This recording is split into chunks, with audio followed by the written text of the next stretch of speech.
30 days 30 swing tutorial. இன்னைக்கு டே 12ல single food எப்படி use பண்ணுறதுன்னு பார்க்கலாம். நம்ம ஆல்ரெடி மிஷினில் ப்ரெஷர் ஃபுட் வந்து போட்டிருப்போம். இதை கலட்டிடுங்க.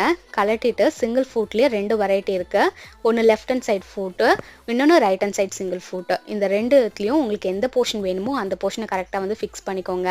உங்களுக்கு பார்க்கும்போது தெரியும்னு நினைக்கிறேன். நீடிலும் இந்த ஃபுட்டும் கரெக்டாக வந்து இருக்கணும், இல்லைன்னா நீடில் வந்து ஸ்டிச் பண்ணும்போது உடஞ்சிடும். அதுக்காக கரெக்டாக ஃபிக்ஸ் பண்ணிக்கோங்க. ஃபிக்ஸ் பண்ணிவிட்டு நீங்கள் எந்த போர்ஷன் ஸ்டிச் பண்ணுறீங்களோ, இப்போ stone work, beads work, zip எதுவாக இருந்தாலும் கரெக்டாக அந்த ஃபூட்டை வந்து செட் பண்ணி நம்ம ஸ்டிச் பண்ணும்போது தான் கிளாத்துக்கும் சரி அந்த லேஸ்க்கும் சரி எந்த டேமேஜுமே இல்லாமல் கரெக்டாக நம்மளால் ஸ்டிச் பண்ண முடியும். இந்த மாதிரி கரெக்டாக வச்சு ஸ்டிச் பண்ணி எடுத்துக்கலாம். பார்த்தீங்கன்னா தெரியும், கரெக்டாக ஸ்டிச் பண்ணியாச்சு. இன்றைக்கி வீடியோவில் சிங்கிள் ஃபுட் எப்படி யூஸ் பண்ணுறதுன்னு பார்த்தோம். இந்த வீடியோ உங்கள் எல்லாருக்குமே பிடிச்சிருக்கும்னு நினைக்கிறேன். இதே மாதிரி அடுத்த வீடியோவில் பார்க்கலாம்.